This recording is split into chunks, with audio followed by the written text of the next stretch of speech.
What's going on, everyone? It took overtime, but the Houston Rockets officially got to 10 straight wins. This one was a huge one on the road against Oklahoma City Thunder. The Thunder are trying to keep pace. They're trying to fight for the number one seed in the Western Conference. So this was a very important, very valuable game for them. They are currently half a game out of the one seed against the Denver Nuggets.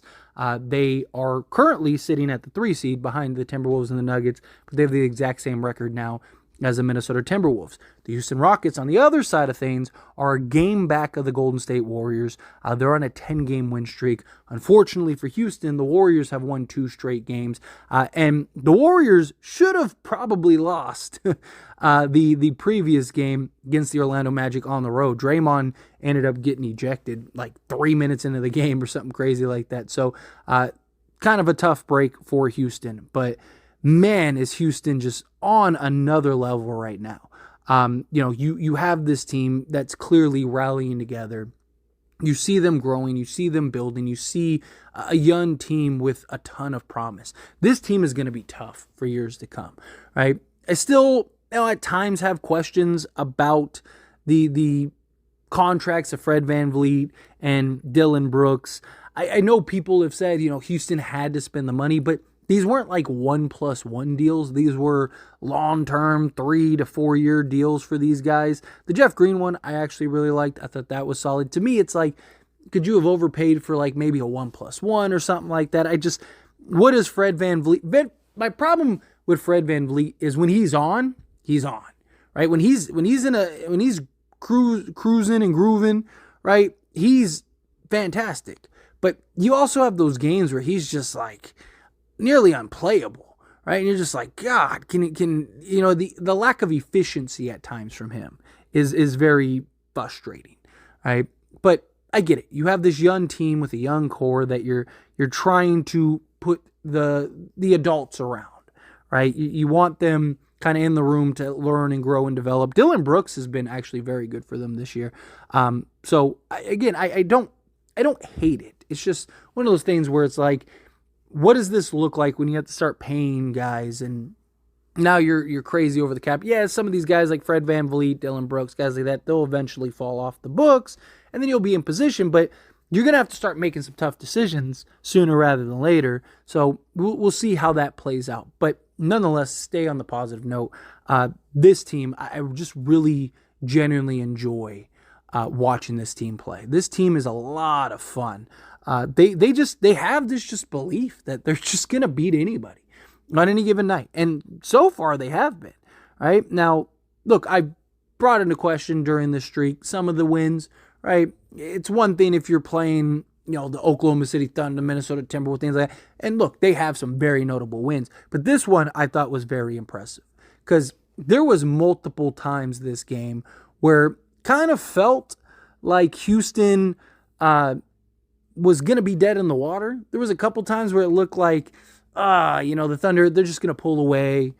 This was a good run while it lasted. Even kind of late in the game, you're just kind of like, okay, well, 9 straight, nothing to sneeze at. It's unfortunate the Warriors won, but hey, maybe they can bounce back and go on another streak. But no, like all of a sudden, you look up and there's 8 seconds left and Houston's up 3.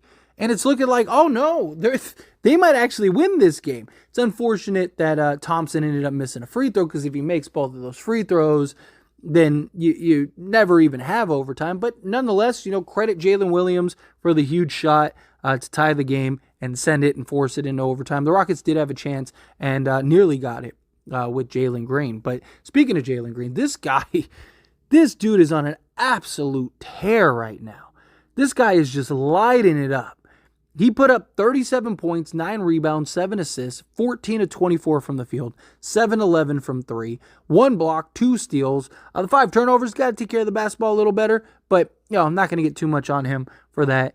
He was a plus 12 for the team. But this kid is just, because he's a kid. I mean, this kid is literally young enough to be drafted in this year's upcoming draft. And he's just in a zone right now. His confidence level is through the roof. And look, I've talked about this before, right? Like, he's a guy that is playing just pure on just raw talent, adrenaline, emotion, right? He has yet to really learn and understand the game of basketball to the level that you do when you become a veteran, right? You see guys, Kevin Durant, right? Like a James Harden, like these guys, they understand it. They know how to get their shot without having to overexert themselves. They know how to get that second one. Jalen Green is just playing 100 miles an hour, like nonstop, right? He hasn't even gotten his grown man body in. Once he starts to see the court differently and he starts to really be able to get to his spots at will whenever he wants, man, he's gonna be special. Watch out. This guy has incredible athleticism. He can get after it on both sides of the basketball. And like you look at the other shooting guards in this league, there's very few like shooting guards, like top tier elite shooting guards. Like even somebody like say like a Desmond Bane, he's more of like the kind of the Klay Thompson mold rather than like the Jaylen, like the high athlete, give you the like the Anthony Edwards mold, right? To me, Anthony Edwards is still the best shooting guard in the NBA. I mean, he's ridiculous. Jalen Green, man, I don't want to take anything away from this kid. This kid is doing some special things right now. I mean, it's like every game he's putting up, 30, 40 points and just on a tear right now. Seriously, I mean, just the last like 10 games gave you 27, 19, 16, okay? But then 37, 26, 42, 26, 41, 27, and 37.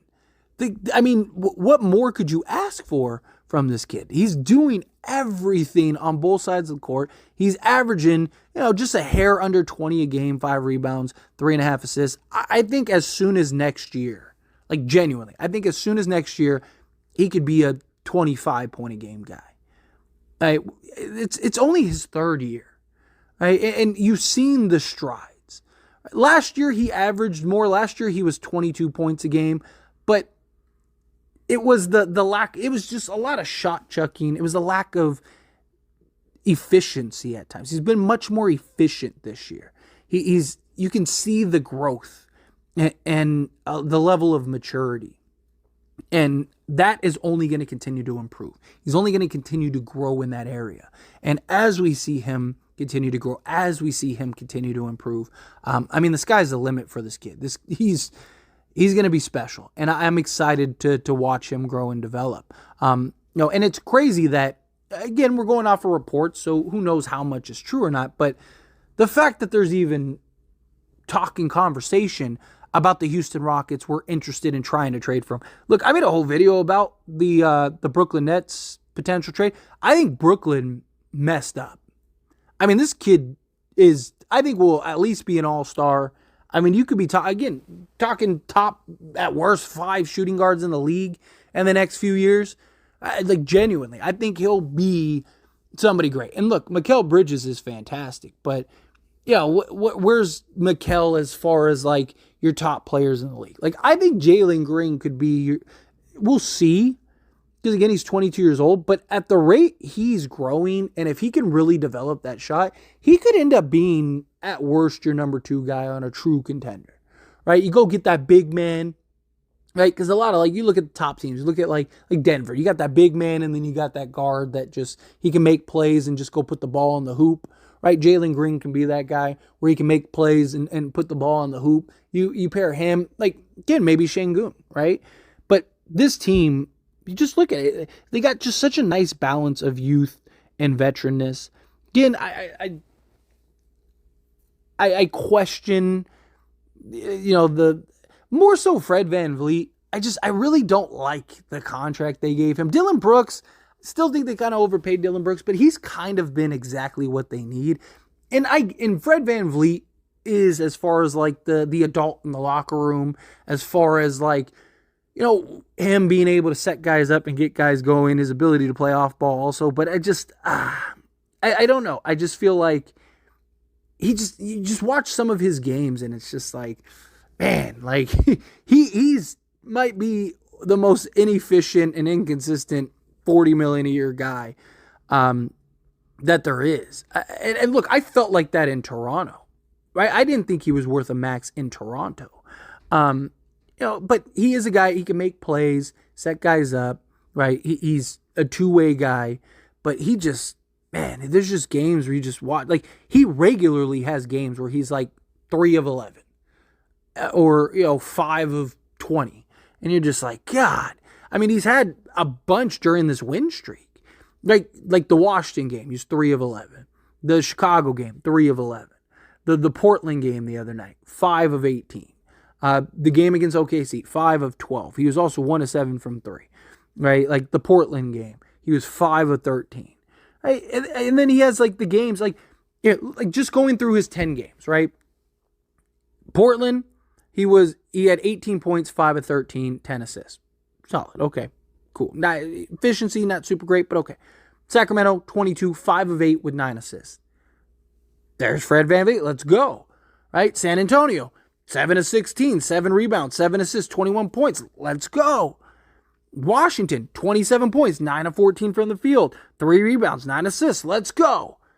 5 of 15 from the field, although 16 assists, 13 points. It's like, and then he has, follows that up with a 7-point clunker, but 11 assists. Okay, making, the playmaking. He can make the plays. He's a veteran in the locker room.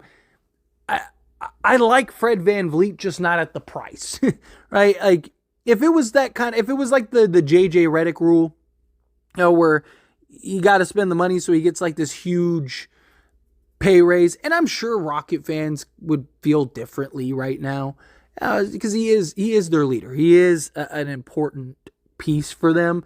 I just look at the money he's making the next 3 years, and I'm just like, that's like, I just feel like you could have gotten a different veteran guy, right? Like, even just like, could you have convinced to find a way to get like a Chris Paul or something, right? I get the injuries and stuff like that, but I also don't think you'd have to pay him as much long term. Ideally, who would have been perfect would have been Mike Conley. I think Mike Conley would have been I think he would have done a lot of the same stuff Fred VanVleet would have done, but just with a little more efficiency at times. But nonetheless, right? This is a team that is a lot of fun. Can they get into the 10th seed is the question, right? That's going to be tough for them, right? Can they continue this streak? Because they're probably going to have to win, like, another handful of games at least to get to where they want to go. But if they can, then I think that would be awesome for them, honestly, because they are so young, and you kind of go through your lumps, right? You make the play, right, as a 10th seed. Then next year, right? Like, look at the Thunder, right? Like, Thunder, they squeak in, and then it's like, disappointment. But, this year, all of a sudden, the 2 seed, right? Like, I could see something like that where this year, maybe they squeak in, and then next year, it's like, oh, wow, they're the 6th or 7th seed, right? And then the next year, it's like, oh, wow, they're the 4 seed. Then the next year, it's like, oh, they're the 2 seed or the 1 seed. And you just continue to see those strides. You see Jalen Green continue to make progress. Sengun continue to make progress, right? Like, you see Smith continue to make progress, right? Like, all these guys continue to grow and really head in the proper direction. They're a lot of fun. They really are. They're a fun team to watch. Like, I love watching OKC. But that Thunder Rockets game was a lot of fun. It was just 2 young teams, your future of your NBA, just battling. And I mean battling. Both teams clearly wanted to win. Both teams playing for something. Both teams laying it all out on the floor. You get this overtime game, and it's like, did Houston just blow their chance? And they just stuck with it. They stuck with it, and they just kept getting after it. They closed it out and got the win. So very impressive from this Houston Rockets team. But anyway, as always, this is a discussion. I pass the question on to you. Let me know your thoughts and opinions down in the comments below. What do you think? How do you feel? What were your thoughts of the Houston Rockets? Did you like them? What do you think of their 10-game win streak? Are you impressed? Are you not? Again, how do you feel? Whatever your thoughts are, I'd love to hear it. So let me know down in the comments below. That being said, if you haven't liked this video, hit that like button. Helps me out a lot. Lets me enjoy these types of videos, and I truly appreciate it. Not subscribe to the channel, hit that subscribe button. Turn on the bell notifications. Appreciate y'all. See you in the next one. Thank you.